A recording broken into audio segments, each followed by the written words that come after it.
Good morning, नमस्कार, अस्सलाम वालेकुम, Sat Shri Akal, whatever you are connected with. आज हम आपके कंट्रोल सिस्टम, क्योंकि आप लोगों ने बहुत ज़्यादा कमेंट किया था, मैसेज किया था, ठीक है, उसके सभी वीडियो के नीचे लगभग आपने कमेंट किया है कि कंट्रोल सिस्टम का हम वीडियो बना दीजिए, क्योंकि आपका उसका एग्ज़ाम पहले है। तो इसी को नज़र रखते हुए, ठीक है, तो मैंने आपका कंट्रोल सिस्टम का क्वेश्चन पहले 50 क्वेश्चन बनाए हैं, ठीक है, 50 क्वेश्चन की सीरीज़ है। लेकिन इसके साथ साथ आपको मैंने जितने भी कंट्रोल सिस्टम के और दूसरे वीडियो बनाए हैं, ठीक है, उनकी पूरी लिस्ट मैं यहाँ डिस्क्रिप्शन बॉक्स में अवेलेबल करवा दूँगी, वहाँ से आप जाके देख लें। उनके साथ साथ वो क्वेश्चंस भी देखने आपको ज़रूरी है, तभी आप एग्ज़ाम में अच्छा कर पाओगे। सिर्फ इन 50 क्वेश्चन में से गारंटी नहीं है कि आपका क्वेश्चन पेपर हो जाएगा, तो साथ साथ में आप लोग वो क्वेश्चन भी ज़रूर देखें, तभी आपका अच्छा भला होगा। ठीक, तो स्टार्ट करते हैं। फर्स्ट क्वेश्चन है आपका, what are the limitations of Routh Hurwitz criteria. Routh Hurwitz criteria की क्या लिमिटेशंस है, क्या कमी है। तो जो राउथ-हर्विट्ज क्राइटेरिया होता है ये केवल एप्लीकेबल होता है केवल लीनियर सिस्टम के लिए। ठीक, ये बात सही है, ये इसकी एक कमी थी। It does not provide the exact location of pole on right and left half of S plane. ठीक, ये नहीं बताता कि एग्जैक्ट किस जगह पे हैं पोल, लेफ्ट में राइट में हैं, जो वो किस जगह पर हैं। हमने आपको एक राउथ-हर्विट्ज वाला जो वीडियो बनाया उसमें आपको निकालना भी बताया कि पोल किस तरह से निकाले जाएंगे, और राउथ-हर्विट्ज हमें बताता है कि राइट हैंड साइड में कितने पोल हैं। ठीक, किधर बताता है, राइट हैंड साइड का, इस बात का भी ध्यान रखना।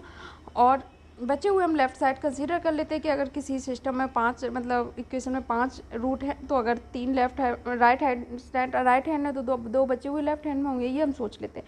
लेकिन हमें एग्जैक्ट लोकेशन पता नहीं होती, और कैसे निकालते हैं राउथ-हर्विट्ज, वो राउथ-हर्विट्ज वाला वीडियो देख लेना तो आपको समझ में आ जाएगा। नेक्स्ट है, in case of the characteristic equation it is valid only for real coefficient. ये हमने बताया था आपको, जब कॉम्प्लेक्स, साइनसोइडल इस तरह के कॉफिशिएंट आ जाते हैं तो हमारा राउथ-हर्विट्ज क्राइटेरिया एप्लीकेबल नहीं होता। उन जो कॉफिशिएंट होते हैं फर्स्ट रो वाले अपने शायद देखे हों। ठीक है, अगर आपकी इक्वेशन में ये इस तरह के कॉफिशिएंट हैं, साइनसोइडल, एक्सपोनेंशियल, कॉम्प्लेक्स, तो उसके लिए आपकी राउथ-हर्विट्ज वैलिड नहीं होगी। तो आपकी डी ऑप्शन आपका सही हो जाएगा, ऑल ऑफ द अबव। चलते हैं नेक्स्ट क्वेश्चन पे। अब जल्दी करेंगे थोड़ा, आपका क्वेश्चन ज़्यादा है, आपका वीडियो ज़्यादा लेंदी होगा तो आपको दिक्कत होगी। तो the on off controller is a, on off controller किस तरह का कंट्रोलर होता है, digital, linear, non linear, discontinuous. जो ऑन ऑफ कंट्रोलर होता है आपका डिसकंटिन्यूअस सिस्टम होता है, ये आपका डी ऑप्शन इसका सही हो जाएगा। नेक्स्ट क्वेश्चन देखते हैं, when the damping coefficient zeta is unity, तो सिस्टम आपका कैसा होगा। ये क्वेश्चन आपके एग्जाम में पूछा जा सकता है। तो एक ऑप्शन यहाँ शायद मुझसे मिस हो गया है, आप कुछ भी अनडैम्ड मान लो। ठीक, एक ऑप्शन आपका अनडैम्ड मान लो, डी ऑप्शन। ठीक, डैम्पिंग कॉफिशिएंट ध्यान रखना, ये इंपॉर्टेंट क्वेश्चन है। ठीक है, इससे कई क्वेश्चन बनेंगे और एग्जाम में पूछा जा सकता है। जब भी आपका damping coefficient zeta equal to 1 होता है तो आपका सिस्टम कैसा होगा, क्रिटिकली डैम्प। ये बात ध्यान रखना है, 1 या फिर ये लिखा हो यूनिटी, एक ही बात हो गई। अगर लिखा है ओवर डैम्प्ड सिस्टम के लिए आपका जो जीटा होता है, यानी कि डैम्पिंग कॉफिशिएंट होता है, वो 1 से ज़्यादा होता है। और अंडर डैम्प्ड सिस्टम होता है, उसके लिए आपका जीटा जो होता है आपका 1 लेस देन 1 से कम होता है, 0 से 1 के बीच में होता है। और जो अनडैम्प्ड सिस्टम होता है, अनडैम्प्ड सिस्टम के लिए आपका जीटा इक्वल टू 0 होता है। और यहाँ बिल्कुल भी कंफ्यूज ना होना अनडैम्प्ड और अंडर डैम्प्ड में। ठीक है, जो अंडर डैम्प्ड होता है वो 0 से 1 के बीच में होगा जीटा की वैल्यू, या फिर कभी एग्जाम में जीटा लेस देन 1 भी आ सकता है।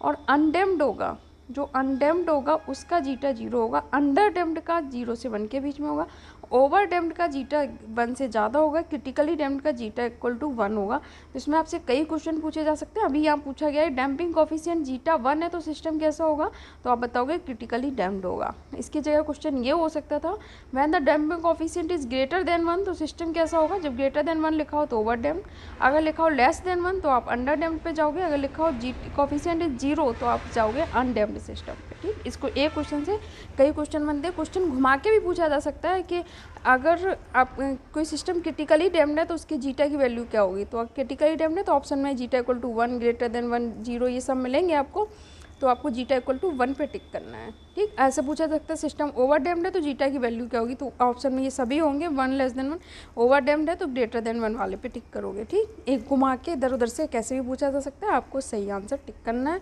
नहीं समझ में आया तो वीडियो फिर से देख लो पीछे करके। नेक्स्ट क्वेश्चन है, output is not varying with time then the system है।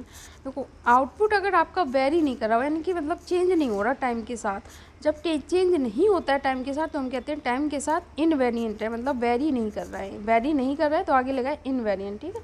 तो ये सिस्टम होता है आपका टाइम इनवेरिएंट सिस्टम, यानी कि ए ऑप्शन आपका सही हो जाएगा। नेक्स्ट क्वेश्चन है आपका, in an open loop control system, ठीक है। ओपन लूप कंट्रोल सिस्टम में आउटपुट जो होता है इंडिपेंडेंट होता है कंट्रोल इनपुट पे, आउटपुट डिपेंड होता है और only system parameter have effect on the control. जो ओपन लूप कंट्रोल सिस्टम होता है उसमें आउटपुट आपका इंडिपेंडेंट होता है इनपुट पे, आउटपुट इनपुट पे डिपेंड नहीं करता। ये होते हैं आपके ओपन लूप सिस्टम, यहाँ आउटपुट से इनपुट पे कुछ नहीं जानता है, ठीक, आउटपुट पे डिपेंड नहीं करते हैं। ए ऑप्शन आपका इसका सही हो जाएगा। आज हम वीडियो के लास्ट में एक आपका न्यूमेरिकल भी डिस्कस करेंगे।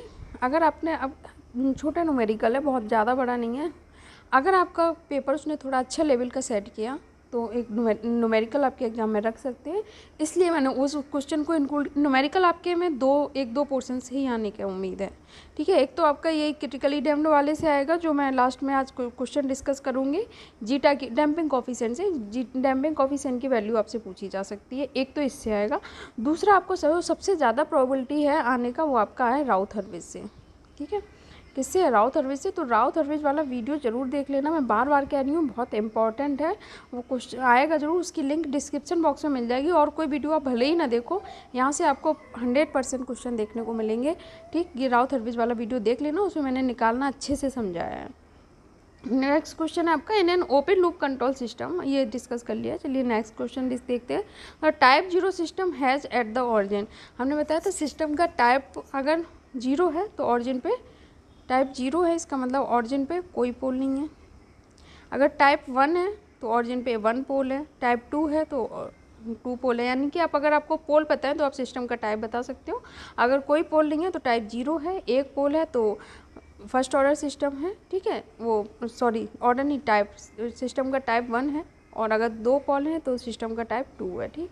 तो टाइप 0 सिस्टम है, इसका मतलब कोई पोल नहीं है, ए ऑप्शन आपका सही हो गया। नेक्स्ट क्वेश्चन है आपका, द टाइप 1 सिस्टम, अगर टाइप 1 सिस्टम है तो एक पोल होगा, ठीक है, 1/s ऑरिजिन पे, ठीक। तो ऑरिजिन पे एक पोल होगा तो आपका सी ऑप्शन सही हो जाएगा, यानी कि सिंपल पोल या सिंपल पोल या एक पोल एक ही बात है। नेक्स्ट क्वेश्चन है, the system with open loop transfer function, ठीक। अगर किसी सिस्टम है उसका ओपन लूप ट्रांसफर फंक्शन ये है 1/s, s+1 या 1+s, एक ही बात है, ठीक। तो इसका आपसे पूछा है कि विद ओपन लूप टाइप और ऑर्डर बताना है आपको। तो हमने बताया टाइप आप किससे बताओगे, ऑरिजिन पे कितने पोल हैं, ठीक है। ये s आप 0 रखोगे तो ये ऑरिजिन पे आ जाएगा, s+1 है, ठीक है, इनसे 0 के इक्वेट करके ही हम पोल निकालते हैं, ठीक है। तो s -1 हो जाएगा, तो -1 आपका पोल यहाँ आ जाएगा। एक तो -1 पे आ गया, और ये s किसके इक्वल 0, जो 0 पे वही तो ऑरिजिन पे होगा आपका पोल, बाकी ये तो ऑरिजिन पे है नहीं है, ये किस पे है, -1 पे ये वाला पोल। तो ऑरिजिन पे कितना पोल है, एक पोल है, तो सिस्टम का टाइप कितना हो गया 1। जब भी टाइप निकालना हो तो आप ये देखोगे ऑरिजिन पे कितने पोल। अगर यहाँ s की जगह s² होता तो ऑरिजिन पे 2 पोल होते, तब सिस्टम का टाइप 2 होता, लेकिन यहाँ सिर्फ s है तो टाइप कितना हो गया 1। और ऑर्डर आप ऐसे देखोगे कि सबसे हाईएस्ट पावर s की कौन सी है, ठीक है। अब अगर आप इसका अंदर मल्टीप्लाई कर दो, ठीक है, 1/s s+1 का, तो 1/s s+1 है, अंदर मल्टीप्लाई करोगे s का क्या हो जाएगा, s² + 1, तो 1/s² + 1 हो गया। तो सबसे ज़्यादा s की हाईएस्ट पावर कौन सी है, s², यानी कि 2, तो ये ऑर्डर 2 हो गया। ऑर्डर हमेशा क्या होता है, हाईएस्ट पावर ऑफ s, तो ऑर्डर आपका कितना हो गया 2, टाइप 1 हो गया, डी ऑप्शन आपका सही हो गया, ठीक। नहीं समझ में आया वीडियो फिर से वापस करो और देख लो, आई होप समझ में आ जाएगा। फिर भी समझ में नहीं आता तो और भी वीडियो मैंने बनाए वो देख लेना, उनमें भी बताया है, तो शायद आपको समझ में आ जाए। If the control system is both linear and time invariant, अगर सिस्टम है आपका लीनियर भी है और टाइम इन्वेरिएंट भी है, लीनियर और टाइम के साथ वेरी नहीं करा, इनवेरिएंट है, ठीक। द टाइप ऑफ सिस्टम कैसे होगा, एक सबसे LTI सिस्टम होता है, ठीक है, लीनियर टाइम इन्वेरिएंट सिस्टम बोलते हैं इसको। अगर लीनियर भी है और टाइम के साथ वेरी नहीं कर रहा है तो क्वेश्चन में ही आंसर दिया है, ठीक है, लीनियर टाइम इन्वेरिएंट ढूंढ लो, linear time invariant system, D option आपका सही हो जाएगा। इस क्वेश्चन में आपको कुछ नहीं करना, क्वेश्चन में ही आंसर दिया होता है, बस छोटा सा बिल्कुल ज़रा सा दिमाग लगाओगे तो भी आ जाएगा। और ये मत कहना इतना दिमाग नहीं है, इतना दिमाग तो हर किसी में होता है, मतलब ठीक है, जानवरों में भी होता है, इतना तो लगा ही लेते हैं वो अपना, ठीक। Standard test signal in control system, standard test signal होता है कंट्रोल सिस्टम में, वो कौन से होते हैं? Impulse signal, ramp signal, unit step signal, all of the mention है, यानी कि डी ऑप्शन आपका सही हो जाएगा। जो स्टैंडर्ड टेस्ट सिग्नल होते हैं कंट्रोल में, इम्पल्स, रैम्प और यूनिट स्टेप सिग्नल होते हैं, डी ऑप्शन आपका सही है। नेक्स्ट क्वेश्चन देखो, transfer function of negative feedback is. आज हमने आपके अच्छे क्वेश्चन इंक्लूड किए हैं, मैंने वो क्वेश्चन भी इंक्लूड किए हैं जो आपसे अगर आप पेपर लेवल थोड़ा बढ़ाया भी तो भी पूछ सकता है, इसलिए आप लोग ये क्वेश्चन जरूर देख लेना। साथ साथ में वो जो मैं लिंक यहाँ डिस्क्रिप्शन में शेयर करूँगी वो सारे वीडियो भी देख लेना, वो जो पुराने वीडियो हैं आपने अगर नहीं देखे हैं तो देखें तो अच्छी बात है। एग्जाम के दिन रिवाइज जरूर कर लेना, रिवीजन बहुत कंपलसरी होता है, तभी आप सही कर पाओगे। तो ट्रांसफ़र फंक्शन देखो आप नेगेटिव फीडबैक का, देखो ट्रांसफ़र फंक्शन जो आप निकालोगे क्या, ये आपका मान लो गेन है, ठीक, और फीडबैक आपका है एच, ठीक है, एच मान लिया, ये आपका क्या है? एच फीडबैक है। अब अगर आपका नेगेटिव फीडबैक है तो यहाँ पे माइनस होगा। जब हम सिस्टम का ट्रांसफ़र फंक्शन निकालते हैं यानी कि आउटपुट अपॉन इनपुट, ठीक, आउटपुट अपॉन इनपुट निकालेंगे तो क्या होता है? गेन, ठीक, गेन आपका यहाँ पे क्या है G? Gain upon 1 plus gain into, sorry 1 minus, एक सेकेंड फिर से लिखते हैं, गेन अपॉन, ये तो आपका गेन था, मान लो ये रहा सिस्टम गेन, और ये आपका फीडबैक था एच, ठीक है, नेगेटिव फीडबैक है, इस तरह से मान लिया अभी हमने नेगेटिव फीडबैक है। तो ट्रांसफर फंक्शन निकालते हैं gain upon 1 minus gain into gain into feedback.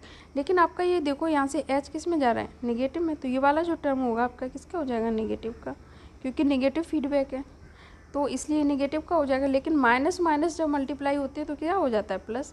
तो गेन 1 माइनस अंदर माइनस, क्योंकि नेगेटिव फीडबैक है अंदर वाला, इसलिए यहाँ पे ये भी वाला माइनस आ गया, तो माइनस माइनस प्लस हो जाएगा, तो 1 प्लस जी एच, तो जी अपॉन 1 प्लस जी एच इसका ट्रांसफर फंक्शन। अगर यहाँ पर नेगेटिव फीडबैक ना होता, यहाँ पे पॉजिटिव फीडबैक होता, तो ट्रांसफर फंक्शन क्या होता है? G gain upon 1 minus gain into feedback, तो ये माइनस नहीं आएगा, ये प्लस ही हो जाएगा, ये वाला एच, क्योंकि फीडबैक आपका पॉजिटिव है, तो 1, तो गेन क्या हो जाएगा आपका? जी अपॉन 1 माइनस जी एच ही रहेगा। तो इसका, क्योंकि ये जब से पूछा है नेगेटिव फीडबैक है, तो ये इस माइनस की वजह से माइनस माइनस प्लस हो जाएंगे, तो ए ऑप्शन आपका सही हो गया।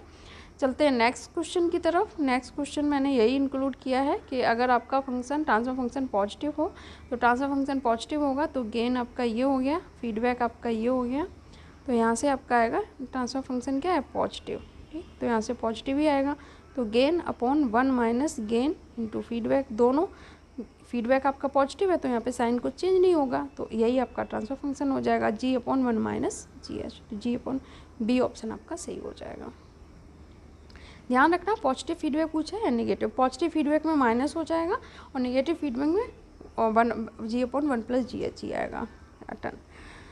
नेक्स्ट क्वेश्चन है आपका, the transfer function is defined as the ratio of, transfer function कैसे डिफाइन किया जा सकता है? किसका रेशियो? तो Laplace transform output to Laplace transform of input. ये क्वेश्चन हम पहले भी करवा चुके हैं, ध्यान रखना इंपॉर्टेंट है। ट्रांसफर फंक्शन क्या, ट्रांसफर फंक्शन आपका क्या हो जाएगा? Laplace transform of output upon Laplace transform of input, ठीक है, प्लस माइनस ये सब नहीं होंगे, ठीक, ये ऑप्शन आपका सही हो जाएगा। चलते हैं नेक्स्ट क्वेश्चन की तरफ, the transfer function of PID controller. आज हो सकता है आपको क्वेश्चन थोड़े टफ लग रहे हो, लेकिन पेशेंस बनाए रखिए, अभी ये थोड़े इजी क्वेश्चन भी इंक्लूड किए हैं, लेकिन आपको यहाँ पे थोड़े टफ लगे कोई बात नहीं, एक बार वीडियो थोड़ा पेशेंस रख के देख लो, एग्जाम में टफ नहीं लगने चाहिए, आपके सामने से गुजरे हुए क्वेश्चन होने चाहिए, ठीक है, इसलिए मैंने क्वेश्चन इंक्लूड किया, परेशान मत होना।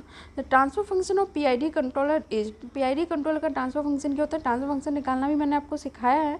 प्रोपोर्शनल कंट्रोलर है तो के पी का क्या हो जाएगा? के पी। इंटीग्रल कंट्रोलर में हमने क्या बताया था आपको? के आई इसका कॉफिशिएंट हो गया, और इंटीग्रल है तो एस कहाँ जाएगा? डिनोमिनेटर में, और डेरिवेटिव है तो इसका कॉफिशिएंट हो गया के डी, ठीक, और अगर डेरिवेटिव है तो इसके जो एस जाएगा वो कहाँ आएगा? न्यूमरेटर में। तीनों को ऐड कर दो बस, ठीक, ऐड कर दो, के पी प्लस के आई अपॉन एस अपॉन एस, के डी एस ढूंढ लो कौन सा है? के पी प्लस के आई अपॉन एस प्लस के डी एस, ए ऑप्शन आपका सही हो जाएगा। हमने आपको बताया अगर ये तो पीआईडी कंट्रोलर पूछा, अगर केवल आपसे पूछा होता प्रोपोर्शनल इंटीग्रल कंट्रोलर तो के पी प्लस के आई एस हो जाता, ठीक, अगर प्रोपोर्शनल और डेरिवेटिव पूछा होता तो के पी प्लस एस के डी हो जाता, बस ये हो जाता, ठीक, तो ये बात ध्यान रखना, ठीक, जो पूछा जाए वही उन्हीं दोनों को जोड़ दो। नेक्स्ट क्वेश्चन है आपका proportional control system, a control system in which the control action is somewhat how dependent on the output। जब कंट्रोल एक्शन आपका आउटपुट पे डिपेंड हो जाता है कि आउटपुट से फीडबैक मिल रहा है कि क्या चेंज करना है क्या नहीं करना है, तो आउटपुट से जब हमें फीडबैक मिलने लगता है तो हम उसको बोलते हैं क्लोज लूप सिस्टम। ये सिस्टम आपका क्या हो गया क्लोज लूप। अगर आउटपुट फीडबैक नहीं मिल रहा होता तो आपका सिंपल ये सिस्टम कैसा होता है ओपन लूप सिस्टम। ठीक, ये ओपन लूप होता है, लेकिन जैसे ही हम फीडबैक देते हैं तो ये क्या हो जाता है क्लोज लूप सिस्टम। तो ए ऑप्शन आपका सही है। नेक्स्ट क्वेश्चन है आपका step signal is the signal whose value is. Step signal में से कौन सा सिग्नल होता है जिसकी वैल्यू होती है, तो 1 होती है for all values greater than 0। ठीक है, 1 होती है, एक 0 से ये स्टेप सिग्नल का सिंबल होता है। ठीक है, इस तरह से बनाते हैं स्टेप सिग्नल की वैल्यू जो ग्राफ होता है। ठीक, स्टेप सिग्नल की वैल्यू 1 होती है, 0 से ज़्यादा तो 1 होगी। इन 0 पे आप डिटरमाइन नहीं कर सकते, 0 पे एग्जैक्ट नहीं बता सकते कि ये 0 और इसकी वैल्यू 0 होती है 0 से कम पे। इधर सिग्नल नहीं होता है तो इधर से वैल्यू क्या होती है 0 होती है। तो आपका डी ऑप्शन इसका सही हो जाएगा। ठीक, यानी कि सभी बातें सही है। रैम्प इनपुट, जो रैम्प इनपुट होता है वो रैम्प इनपुट को इस तरह से आप ग्राफिकली शो करोगे तो ये कांस्टेंट वेलोसिटी को दिखाता है। इसकी वेलोसिटी कांस्टेंट होती है और टाइम के साथ वेरी करती है। ठीक है, ये टाइम के साथ बढ़ती है, वेरी कर रही है। सी ऑप्शन आपका सही है। नेक्स्ट क्वेश्चन है आपका Routh Hurwitz criteria gives. Routh Hurwitz criteria आपको क्या देता है, number of roots in the right half of S plane. हमने आपको पहले ही बताया था कि राउथ हर्विज आपको रूट्स बताता है कि राइट हाफ एस प्लेन में कितने हैं। नेक्स्ट क्वेश्चन है आपका zero initial condition for a system means. अगर किसी सिस्टम के लिए जीरो इनिशियल कंडीशन है इसका मतलब क्या है, input reference signal is zero, zero stored energy, या initial movement of moving parts, या system is at rest and no energy stored in any of its component. Zero initial condition का मतलब यही होता है कि जो आपका सिस्टम है वो रेस्ट पे है और इसके किसी भी कंपोनेंट में पहले से कोई एनर्जी स्टोर नहीं है। ठीक है, जीरो है इनिशियल कंडीशन। तो डी ऑप्शन आपका सही हो जाएगा। चलते हैं नेक्स्ट क्वेश्चन की तरफ। नेक्स्ट क्वेश्चन आपका कह रहा है विच of the following system provides excellent transient and steady state response. इनमें से कौन सा सिस्टम है जो आपको excellent transient steady state response provide कराता है। तो सबसे अच्छा ट्रांजिएंट और स्टेडी स्टेट रिस्पॉन्स आपको मिलता है जब आप तीनों कंट्रोलर यूज़ करते हो, यानी कि PID कंट्रोलर, प्रोपोर्शनल, इंटीग्रल और डिफरेंशियल एक्शन या फिर डेरिवेटिव कंट्रोलर। ठीक, PID कंट्रोलर PID तीनों यूज़ करते हैं, यानी कि डी ऑप्शन आपका सही हो जाएगा। अगर आप लोगों को मेरी मेहनत पसंद आ रही है, आपको लग रहा है कि हाँ सीरियसली मैं आप लोगों के लिए मेहनत कर रही हूँ, तो वीडियो को लाइक कर दो और बाकी आप अपने दोस्तों को या आपके कॉलेज का जो भी ग्रुप हो उसमें वीडियो को शेयर ज़रूर कर देना, या अभी कर दो, 1-2 मिनट पॉज करके फिर से देख लेना वीडियो, या फिर वीडियो के लास्ट में आप इसको ज़रूर शेयर करते हैं। ओके, चलते हैं नेक्स्ट क्वेश्चन पे। The transfer function of a system is use to calculate which of the following. जो ट्रांसफर फंक्शन है किसी सिस्टम का वो क्या कैलकुलेट करने के लिए यूज़ किया जाता है, किसी सिस्टम का ऑर्डर फाइंड करने के लिए, टाइम कांस्टेंट, या फिर the output for any given input. हम जो ट्रांसफर फंक्शन है वो आउटपुट फाइंड करने के लिए यूज करते हैं जब आपको कोई इनपुट दिया है। तो सी ऑप्शन आपका सही हो जाएगा। नेक्स्ट क्वेश्चन है आपकी स्क्रीन पे और ये क्वेश्चन मैं फर्स्ट क्वेश्चन में ही एक्सप्लेन कर चुकी हूँ, आप लोग इजीली इसका आंसर दे सकते हो। Routh Hurwitz criteria can not be applied when the characteristic equation of system containing coefficient which is. जो एक्सपोनेंशियल होते हैं तब आप राउथ हर्विज अप्लाई नहीं कर सकते, हमने आपको बताया था। साइनसोइडल होंगे तब भी अप्लाई नहीं कर पाओगे, कॉम्प्लेक्स होंगे तब भी नहीं अप्लाई कर पाओगे, या फिर एक्सपोनेंशियल, साइनसोइडल, कॉम्प्लेक्स तीनों किसी भी केस में अप्लाई नहीं कर सकते। तो आपका डी ऑप्शन सही हो जाएगा, आप किसी में अप्लाई नहीं कर सकते। ठीक है, केवल यहाँ पे अगर A-B-C में से आप कोई सही करोगे तो इसमें केवल एक्सपोनेंशियल, इसमें केवल साइनसोइडल, इसमें केवल कॉम्प्लेक्स, लेकिन डी में सभी इंक्लूड है। आप इन तीनों इनमें से किसी में भी आप राउथ हर्विज अप्लाई नहीं कर सकते। डी ऑप्शन आपका सही हो जाएगा। नेक्स्ट क्वेश्चन कह रहा है आपका effect of feedback on sensitivity is minimum in. Sensitivity का जो असर होता है फीडबैक का, इफेक्ट ऑफ फीडबैक का जो सेंसिटिविटी पे असर होता है वो कौन से में कम होता है, ओपन लूप में या फिर क्लोज लूप सिस्टम में। तो क्लोज लूप सिस्टम में कम होता है। क्लोज लूप सिस्टम से आपकी जो सेंसिटिविटी है वो डिक्रीज बाई फैक्टर 1+GH। ठीक, इस सिस्टम से डिक्रीज हो जाती है। हम चाहते हैं कि सिस्टम कम सेंसिटिव हो। ठीक है, ज़्यादा इनपुट पैरामीटर के लिए ज़्यादा सेंसिटिव होगा तो हमें अच्छे रिजल्ट नहीं मिलेंगे। तो हम चाहते हैं तो इसीलिए हम क्लोज लूप सिस्टम का मोस्टली यूज़ करते हैं। ठीक, बी ऑप्शन आपका सही है। नेक्स्ट क्वेश्चन है on which factor does the study state error of the system. System की जो स्टडी स्टेट एरर होती है वो उसके टाइप पे डिपेंड करती है। किस पे, टाइप पे। तो आपका बी ऑप्शन सही हो जाएगा, बी ऑप्शन। चलते हैं नेक्स्ट क्वेश्चन पे। नेक्स्ट क्वेश्चन है आपकी स्क्रीन पे, अगर किसी सिस्टम का टाइप 0 है, ठीक है, तो on and subjected to step input what is its effect on steady state error. अगर टाइप 0, अभी हमने आपको बताया था किसी स्टडी स्टेट एरर जो होती है किस पे डिपेंड करती है, टाइप पे, लेकिन टाइप 0 है तो फिर कोई फ़र्क नहीं पड़ेगा, ठीक है। तो पूछा है तो क्या होगा, तो इसका असर क्या होगा, क्योंकि स्टडी स्टेट एरर पे क्योंकि टाइप 0 है तो ये क्या कांस्टेंट रहेगा, कोई असर नहीं पड़ेगा। बी ऑप्शन आपका सही हो जाएगा। नेक्स्ट क्वेश्चन है आपका, final value theorem is use to find. जो फाइनल वैल्यू थ्योरम है वो आप किसके लिए, क्या पता करने के लिए यूज़ करते हो, तो फाइनल वैल्यू थ्योरम को हम यूज़ करते हैं steady state value of system output, कि सिस्टम की आउटपुट पे स्टडी स्टेट वैल्यू फाइंड करने के लिए। ए ऑप्शन आपका सही हो जाएगा। नेक्स्ट क्वेश्चन है, first order system is defined as. First order system को आप कैसे डिफाइन करोगे, तो फर्स्ट ऑर्डर सिस्टम हम डिफाइन कर सकते हैं total number of poles and order of equation. ये हमने अभी आपको बताया था, जो ऑर्डर होगा हाईएस्ट ऑर्डर जो होता है ना वो फाइंड देख लो, एस पे कितना है, 2 है, 3 है, हाईएस्ट कितना है वही उसका ऑर्डर होता है, वही आप बता सकते हो। फर्स्ट ऑर्डर है तो एस पावर 1 होगा, ठीक। टोटल नंबर ऑफ पोल और ऑर्डर ऑफ इक्वेशन, जो ना ऑर्डर होगा उतने ही टोटल नंबर ऑफ पोल्स होते हैं, ये बात ध्यान रखना। बाकी आप लोगों को इसकी अगर वो पीपीटी में जो मैं पीपीटी बना के पढ़ाती हूँ ये आपको चाहिए तो आप लोग टेलीग्राम ग्रुप को ज्वाइन कर लेना, और टेलीग्राम ग्रुप का जो लिंक है आपको डिस्क्रिप्शन बॉक्स में मिल जाएगा, तो वहाँ से आप लोग एग्ज़ाम टाइम पे रिवाइज़ कर सकते हो। बाकी आंसर्स के लिए आप लोग वीडियो देख लेना, क्योंकि आंसर तो मैं वीडियो में ही बताती हूँ, तो वीडियो के लिए आप जब आपका एग्ज़ाम हो तो आप ऐसा भी कर सकते हो कि थोड़ी सी स्पीड इंक्रीज़ करके पूरा वीडियो रिवाइज़ कर सकते हो, ठीक है, तो जल्दी हो जाएगा आपका, ठीक है। बाकी आपको अगर स्पीड यही ज़्यादा लग रही है तो फिर ज़्यादा स्पीड ना बढ़ाएं, स्पीड कम करके ही देखें। नेक्स्ट क्वेश्चन है आपका, which one of the following is a disadvantage of proportional controller. इनमें से प्रोपोर्शनल कंट्रोलर की कौन सी डिसएडवांटेज है, तो हमने आपको एक बार और भी बताया था कि जब प्रोपोर्शनल कंट्रोलर दिखे तो वहाँ पे ऑफसेट ढूंढना, क्योंकि इसकी सबसे बड़ी प्रॉब्लम यही होती है कि ये ऑफसेट प्रोड्यूस करता है। ऑफसेट एरर मैंने आपको बताई थी, जब आप इनपुट पे कुछ अप्लाई नहीं करते हो लेकिन आउटपुट पे आपको कुछ मिलता है तो वो आपकी एरर होती है, और वो एरर कौन सी होती है, ऑफसेट एरर होती है। ऑफसेट एरर का मतलब समझ गए, जब आपने इनपुट पे कुछ भी अप्लाई नहीं किया फिर भी आपको आउटपुट मिल रहा है तो वो आपकी होती है ऑफसेट एरर। तो ये और जो प्रोपोर्शनल कंट्रोलर होता है वो आपको ऑफसेट एरर प्रोड्यूस करता है, यही इसकी सबसे बड़ी प्रॉब्लम होती है, तो बी ऑप्शन इसका सही है। नेक्स्ट क्वेश्चन है आपका, the transfer function is applicable to which of the following. जो ट्रांसफर फंक्शन है वो इनमें से किसके लिए एप्लीकेबल है, तो जो ट्रांसफर फंक्शन होता है बताया आपका एलटीआई सिस्टम के लिए एप्लीकेबल होता है, और एलटीआई सिस्टम को हम बोलते हैं लीनियर टाइम इनवेरिएंट सिस्टम, ठीक है। तो ढूंढ लो कहाँ पर है आपका, पहले ही ऑप्शन में है linear and time invariant system, तो transfer function linear time invariant system के लिए एप्लीकेबल होते हैं, ए ऑप्शन आपका सही है।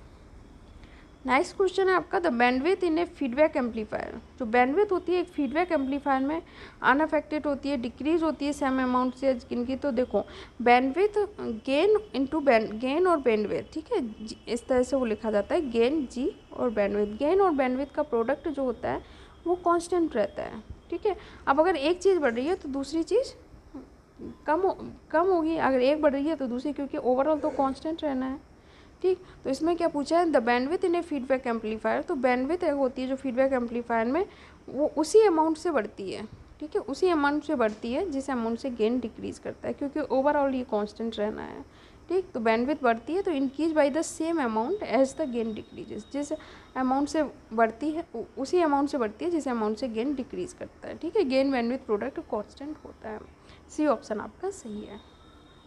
चलते हैं नेक्स्ट क्वेश्चन पे, if output is varying with time then the system is. अगर आउटपुट वेरी कर रहा है, ये हमने कहा था, तो ये तो आप क्वेश्चन से ही ढूंढोगे, वेरी कर रहा है यानी कि वेरिंग हो गया, वेरिएंट हो गया, ठीक है। देन द सिस्टम इज, तो आपका सिस्टम हो गया टाइम वेरिएंट सिस्टम, यानी कि टाइम के साथ वेरी विद टाइम, तो time variant system, D option आपका सही हो जाएगा। देखते हैं नेक्स्ट क्वेश्चन क्या कह रहा है। नेक्स्ट क्वेश्चन है आपका, if in open loop system, open loop system में जो कंट्रोल एक्शन होता है depends on the size of the system, control action depend on system variable, the control action depends on input signal, control action is independent of the output. हम ये पहले भी discuss कर चुके हैं। इन ओपन लूप सिस्टम में जो control action होता है आउटपुट पे डिपेंड नहीं करता है, क्योंकि ये होता ही नहीं है। ओपन लूप सिस्टम आपका सिर्फ इतना होता है, ठीक है, ओपन लूप सिस्टम, ठीक, आउटपुट पे डिपेंड नहीं करता, डी ऑप्शन आपका सही है। नेक्स्ट क्वेश्चन है आपका LTI यानी कि linear time invariant system stable होगा। कब स्टेबल होगा? अगर सिस्टम आपका एक्साइटेड होता है बाउंडेड इनपुट से और आउटपुट भी आपको बाउंडेड मिलता है। बाउंडेड का मतलब ये होता है कि एक ऐसा नहीं है अनबाउंडेड है, ऐसे इन्फिनिटी पे टेंस कर रहा है, इस तरह का नहीं होना चाहिए, ठीक है।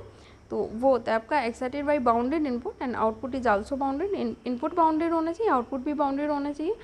In the absence of input, अगर इनपुट नहीं है तो आउटपुट टेंस टू जीरो, मतलब अगर इनपुट नहीं दिया जा रहा है तो जो आउटपुट है वो आपको जीरो की तरफ टेंस करना चाहिए, मतलब इस तरह से जैसे बढ़ रहा है धीरे धीरे कैसे आ गया, जीरो पे आ गया, ठीक। इस तरह से आपका आउटपुट होना चाहिए।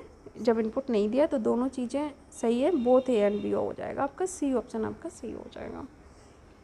देखते हैं next question, linear mathematical model applies to, जो लीनियर मैथमेटिकल मॉडल होता है आपका वो स्टेबल सिस्टम के लिए एप्लीकेबल होता है, बी ऑप्शन आपका सही है। नेक्स्ट क्वेश्चन है आपका, what are the advantages of close loop control system and close loop control system के क्या क्या फ़ायदे होते हैं? ये एक्यूरेट होता है और नॉइज़ से कम अफेक्टेड होता है, लेस अफेक्टेड बाई नॉइज़, यानी कि आपके दोनों ऑप्शन सही हैं, both A and B, D option आपका सही हो जाएगा। क्लोज लूप सिस्टम ज़्यादा एक्यूरेट होता है और नॉइज़ की प्रॉब्लम भी कम होती है। नेक्स्ट क्वेश्चन है आपका, roots with higher multiplicity on the imaginary axis make the system. Roots जो होते हैं हायर मल्टीप्लिसिटी यानी कि कई बार रिपीट हो रहे हैं, ठीक है, जे ओमेगा एक्सिस पे, इमेजिनरी एक्सिस आपकी ये वाली होती है, ठीक है। जे ओमेगा एक्सिस पे जब रिपीटेटिव रूट होते हैं तो सिस्टम कैसा हो जाता है, अनस्टेबल हो जाता है, ठीक है। जब भी जो ओमेगा इमेज एक्सिस या फिर आप कह सकते हो इमेजिनरी एक्सिस पे रूट रिपीटेटिव होते हैं यानी कि एक से ज़्यादा बार होते हैं तो आपका सिस्टम कैसा हो जाता है, अनस्टेबल हो जाता है, बी ऑप्शन आपका सही है, ये बात ध्यान रखना।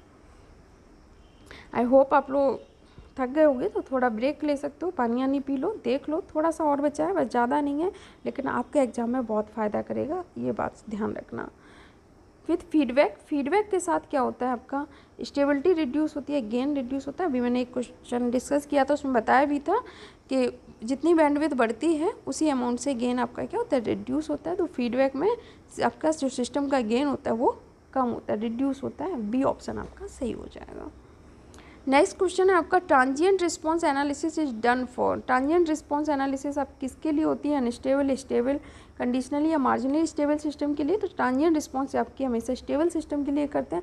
अगर सिस्टम अनस्टेबल है या कंडीशनली मार्जिनली स्टेबल है तो हमें उसकी ट्रांजिएंट रिस्पॉन्स एनालिसिस कोई ज़रूरत नहीं पड़ती करने की, हम उसे नहीं करेंगे, ठीक। नेक्स्ट, द लाप्लास ट्रांसफॉर्म है यूनिट स्टेप फंक्शन, ये भी एक इम्पॉर्टेंट क्वेश्चन है, तो ये आप लोग ध्यान रख लो। वैसे आप फाइंड भी कर सकते हो लेकिन फाइंड करने में आपको बहुत टाइम लगेगा। Laplace transform unit step function की ध्यान रखना 1/s होती है, ठीक है, ए ऑप्शन आपका सही हो जाएगा, 1/s। और अगर लाप्लास ट्रांसफॉर्म आपसे पूछी जाए इम्पल्स फंक्शन की, वो 1 होती है, मैंने क्वेश्चन इंक्लूड किया, आगे डिस्कस करेंगे। नेक्स्ट क्वेश्चन आपका, when derivative action is included in A proportional controller. Proportional controller में जब ये वाला आपका कंट्रोलर प्रोपोर्शनल, अगर इसमें डेरिवेटिव एक्शन भी इंक्लूड कर लिया जाए तो क्या होता है, उसकी noise the controller the proportional band पे कोई फ़र्क नहीं पड़ेगा, ठीक है, प्रोपोर्शनल बैंड रिमेन्स अनचेंज, इस पर कोई फ़र्क नहीं पड़ेगा। ओवरऑल सिस्टम की नॉइज कम हो जाएगी लेकिन इस पर कोई फ़र्क नहीं पड़ेगा, तो सी ऑप्शन आपका सही हो जाएगा। नेक्स्ट क्वेश्चन वही है जो मैं अभी सोच रही थी, Laplace transform unit impulse del of t, जो होता है आपका डेल ऑफ टी, इस इम्पल्स फंक्शन की लाप्लास ट्रांसफॉर्म क्या होती है, हमेशा 1 होती है। और यूनिट स्टेप होता है यू ऑफ टी, इसकी आपकी हमेशा 1/s होती है लाप्लास ट्रांसफॉर्म, ध्यान रखना। अगर इसमें डेल ऑफ टी की पूछिए तो क्या हो जाएगी, 1 बी ऑप्शन आपका सही हो जाएगा। नेक्स्ट क्वेश्चन है आपका, non linear system can not B analyse by Laplace transform. जो नॉन लीनियर सिस्टम है आपका वो लाप्लास ट्रांसफॉर्म से एनालाइज नहीं कर सकते हैं, because it has no zero initial condition, क्योंकि इसमें जीरो इनिशियल कंडीशन नहीं होती हैं, ठीक। तो ए ऑप्शन आपका सही है। नेक्स्ट क्वेश्चन है आपका, देखो मुझे भी लग रहा है आप लोग थक गए होंगे लेकिन आपको देखना है लास्ट तक, ठीक है, मोटिवेटेड रहो। और इस टाइम में आपके कुछ दिन एग्ज़ाम के बचे हुए हैं, 7-8 5-6 दिन जो भी बचे हुए हैं, 14 आज हो गई है शायद, 17-18 से आपके एग्ज़ाम है, तो 4-5 दिन आप सारी चीज़ें एक साइड रखो, ठीक है। आपके जो भी काम है एक्स्ट्रा उन्हें एक तरफ कर दो, एग्ज़ाम के बाद आप करना उनको, और जो ज़रूरी काम नहीं है उनको एकदम बंद कर दो, ठीक है। और फालतू में चैट करना, मोबाइल पे बात करना, ये सब कुछ दिन के लिए बंद कर दो और पढ़ाई पे फोकस करो, ठीक है। मोबाइल का एक अच्छा यूज़ करो, ठीक, और बिल्कुल बोर मत हो, थोड़ा इंटरेस्ट के साथ पढ़ो, अच्छा लगेगा। इंटरेस्ट बनाए रखो सब्जेक्ट में और एक टारगेट बना के रखो कि बैक वैक नहीं आने देना है, एक अच्छा स्कोर करना है, तो आपका पढ़ने में अच्छा मन लगेगा। ठीक, क्वेश्चन है इन automatic control system which of the following elements is not use. Automatic control system में इनमें से कौन सा एलिमेंट यूज नहीं होता है? Error detector, final control element, sensor, सभी यूज होते हैं लेकिन ऑसिलेटर की कोई ज़रूरत नहीं होती। ठीक, ये आपको पता होगा, डी ऑप्शन आपका सही है। नेक्स्ट क्वेश्चन है for which of the following transfer function from which of the following transfer function obtain, इनमें से किससे आप ट्रांसफर फंक्शन को ऑब्टेन कर सकते हो? तो सिग्नल फ्लो ग्राफ से आप, सिग्नल फ्लो ग्राफ जो इस तरह से बनता है, इससे आप ट्रांसफर फंक्शन भी लिख सकते हो। ए ऑप्शन आपका सही है। नेक्स्ट क्वेश्चन है traffic light system is the example of. Traffic light system किसका एग्जाम्पल है? ओपन लूप, क्लोज लूप या फिर दोनों का? ये आप लोग थोड़ा दिमाग लगा के कमेंट करो, अगर किसी को आता है। वीडियो यहीं पे पॉज कर दो, पहले कमेंट करो फिर आगे देखना। जो ट्रैफिक लाइट सिस्टम होता है वो आपका एक्चुअल में एग्जाम्पल होता है ओपन लूप सिस्टम का। ठीक, ओपन लूप सिस्टम का, क्योंकि देखो ट्रैफिक लाइट जो होती है आपकी कुछ देर ग्रीन, कुछ देर रेड, कुछ टाइम येलो। ठीक है, ये क्या होता है, उसका टाइम फिक्स होता है कि इतने टाइम बाद या 1 मिनट बाद या एक कुछ सेकंड बाद ग्रीन से रेड में कन्वर्ट हो जाएगी, रेड से येलो में कन्वर्ट हो जाएगी, जो भी है। ठीक है, बना रखा है। लेकिन ऐसा नहीं है कि ट्रैफिक ज़्यादा है, मतलब ट्रैफिक के हिसाब से कंट्रोल हो रही है कि ट्रैफिक ज़्यादा है तो अभी ग्रीन है निकलने दो। ठीक है, इस तरह से आउटपुट तो कुछ नहीं मिलता, इनपुट पे फीडबैक नहीं जाता, बस एक टाइम सेट है, उसके हिसाब से अपने चेंज होती रहती है। तो ये ओपन लूप सिस्टम हुआ। जब फीडबैक अप्लाई हो जाता है, जब पीछे से आउटपुट में के हिसाब से कंट्रोल होती है इनपुट, तब वो आपका क्लोज लूप सिस्टम होता है। लेकिन इसमें तो कंट्रोल वैसा कुछ नहीं होता, तो ये आपका क्या होता है, ट्रैफिक लाइट सिस्टम किसका एग्जाम्पल है? ओपन लूप सिस्टम का। ए ऑप्शन आपका सही हो गया। The term reset control refers to, reset control जो टर्म है आपका वो इंटीग्रल कंट्रोलर के लिए यूज किया जाता है, तो बी ऑप्शन आपका सही हो जाएगा। नेक्स्ट क्वेश्चन है आपका a process control by PID controller. 2-3 question और बच्चे, बिल्कुल परेशान मत हो, अभी हो जाएगा। A process is control by PID controller, the sensor has high measurement noise, how can the effect be reduce. PID controller क्या होगा, आपको इफेक्ट जब नॉइज को रिड्यूस करना है तो आपको प्रोपोर्शनल डेरिवेटिव कंट्रोलर यूज़ करना पड़ेगा। तो हम उसके आगे फॉरवर्ड पाथ में प्रोपोर्शनल डेरिवेटिव कंट्रोलर को यूज़ करके नॉइज को रिड्यूस कर सकते हैं, यानी कि आपका बी ऑप्शन इसका सही हो जाएगा। नेक्स्ट क्वेश्चन है आपका for open loop system which of the following statement is incorrect. इनमें ओपन लूप सिस्टम के लिए इनमें से कौन सा सिस्टम सही नहीं है? लैक्स एक्सपेंसिव होते हैं, रिकैलिब्रेशन इज नॉट रिक्वायर्ड, जबकि रिकैलिब्रेशन की ज़रूरत होती है, maintain the required quality of output. तो ये आपका बी ऑप्शन सही हो जाएगा, ये गलत स्टेटमेंट है। ठीक है, बाकी ये सब सही है। नेक्स्ट क्वेश्चन है आपका द ट्रांसफ़र फंक्शन। ये क्वेश्चन आप लोग, अच्छा एक क्वेश्चन और मैंने इंक्लूड किया। ठीक है, एक क्वेश्चन मैं लास्ट में आपसे पूछूंगी, वो आप लोग को आंसर करना होगा कमेंट में। The transfer function of a system with input x of S output by of S, ये तो बहुत ईजी क्वेश्चन है। तो ट्रांसफर फंक्शन क्या होता है? आउटपुट अपॉन इनपुट, यानी कि by of S upon x of S. A option आपका सही हो जाएगा। नेक्स्ट क्वेश्चन है आपका व्हेन द सिस्टम। ठीक है, ये एक न्यूमेरिकल मैंने इंक्लूड किया है, ये सेकंड लास्ट क्वेश्चन है। इसके बाद जो एक क्वेश्चन है वो मैं आपसे पूछूंगी कमेंट में, तो बस इसे अच्छे से सुन लो। बाई चांस अगर इस पर बेस्ड क्वेश्चन आए तो आप लोग कर ले जाओगे एग्जाम में। ठीक है, मोस्टली इतना ही आपका इसी लेवल तक का क्वेश्चन बन सकता है एग्जाम में, इससे ज़्यादा का नहीं बनाया जाएगा। देखो, when the unit step response of A unity feedback है, अगर यूनिटी फीडबैक लिखा हुआ है तो आप समझ लो जो एच ऑफ एस है उसकी वैल्यू आपकी 1 होगी, यानी कि फीडबैक की वैल्यू 1 होगी। Control having forward path transfer function आपको दिया है जी ऑफ एस, ये दिया है। ठीक, अब आपसे पूछा है कि सिस्टम ओवर डैम्ड होगा, क्रिटिकली डैम्ड होगा, अंडर डैम्ड होगा या फिर अनडैम्ड होगा। तो आपको जब इस तरह का क्वेश्चन दिया जाए तो सबसे पहले आपको क्या करना है, 1 plus G of s H of s equal to 0 find करना है। ठीक है, 1 plus G of s H of s क्या हो गया, जी ऑफ एस आपका ये दिया है गेन, और एच ऑफ एस क्या हो गया आपका 1। ठीक है, तो फाइंड कर लो। तो फाइंड अगर आप करना चाहोगे तो क्या हो जाएगा, 1 प्लस जी ऑफ एस आपका 16 अपॉन एस प्लस 8, और एच ऑफ एस क्या है 1 गेन, तो इसका कोई मतलब नहीं रहा, इक्वल टू 0। ठीक है, इक्वल टू 0 कर देना।